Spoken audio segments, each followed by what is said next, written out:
I don't know what do you think about this distinguishing?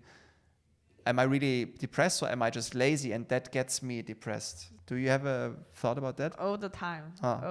Like it's constantly a battle. I actually yesterday I had a very thorough think on this. So if you are listening to my podcast by now, probably you already know I had depression episode since last year November. It was a burnout from work, and since then, right now it's already like 6 months. I'm not working. Since I left the work environment, I've been doing lots of things, but my main project right now is to learn German. Mm-hmm. So I really want to achieve C1 relatively soon, so I can start to do comedy in German. That would be so nice. Mm-hmm. And yesterday I had a very deep reflection on the past few months.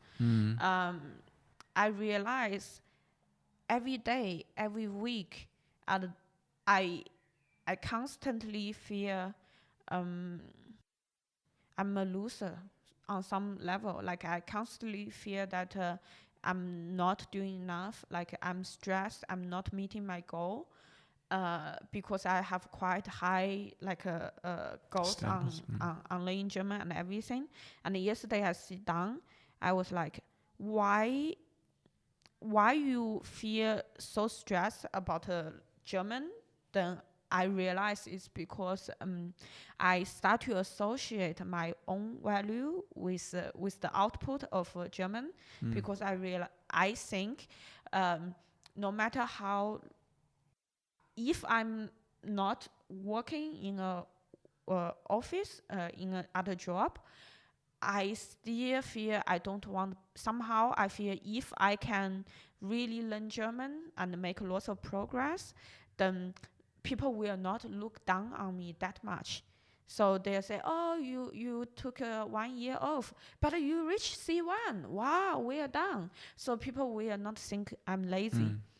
And then I realized actually it's not about other people not thinking about me about lazy. It's like I'm projecting my own judgment on others, think and make myself believe if I don't achieve this goal and I take time away from work, people will think I'm lazy. But it's actually I'm thinking I'm myself being lazy. Yeah. And yesterday I was writing. I asked myself, like, Moni, like you are 6 months of work, but see what you achieved. Like I realized I started a book slam, a book club.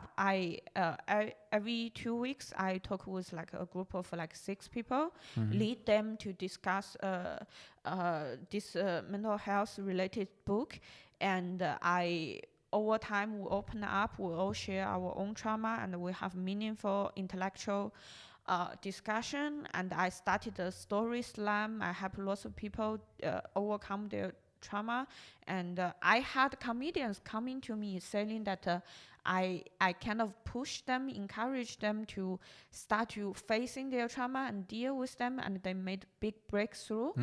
And besides that, I'm doing a podcast. I knew nothing about audio recording, video recording, or podcast, anything about that. And now I have a running podcast. And on top of that, I self-studied German, and I passed B1. Nice. And on top of all that, I have a very traumatic childhood. I have a very love and hate relationship with my mom. I made a big breakthrough, and got a lot done. For sure. And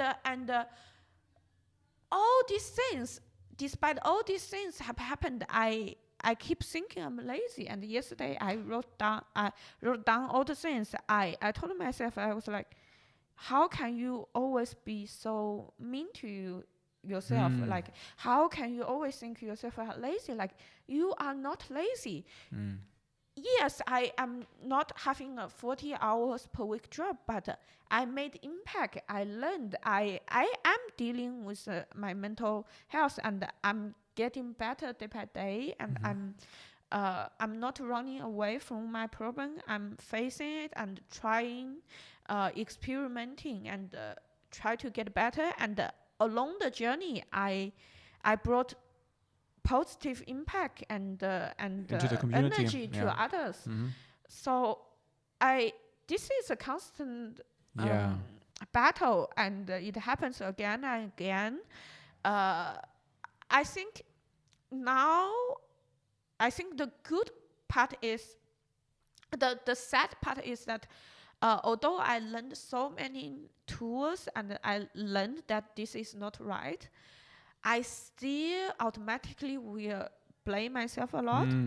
But the good part, the hope is that now I have the capacity to stop and reflect and to reasoning myself and to rationalize myself, to tell myself it's okay.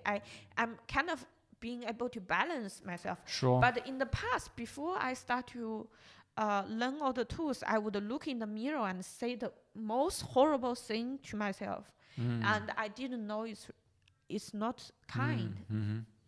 Yeah, there's this like there's this girl. She's a psychologist in Germany, and she wrote this book about like the shadow child and the sun child. You know, the shadow child is all your negative childhood experiences. They form a part of you. It's like the little Moni inside you, like the shadow Moni who gets all the from negative experiences, draws negative self conclusions, right? It tells itself, hey, I'm not worthy, I'm not welcome, I'm dumb or whatever, like your parents used to tell you directly or indirectly what you thought they would tell you.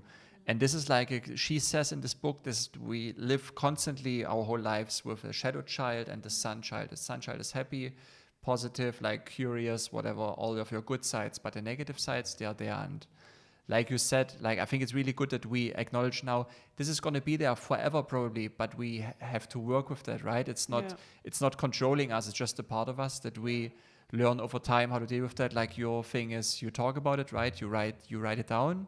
Like that's always a good thing to have a dialogue with yourself and write that stuff down. That helps me a lot too. But yeah, that's I think the biggest step is just realizing that this thing is even there, right? Yeah.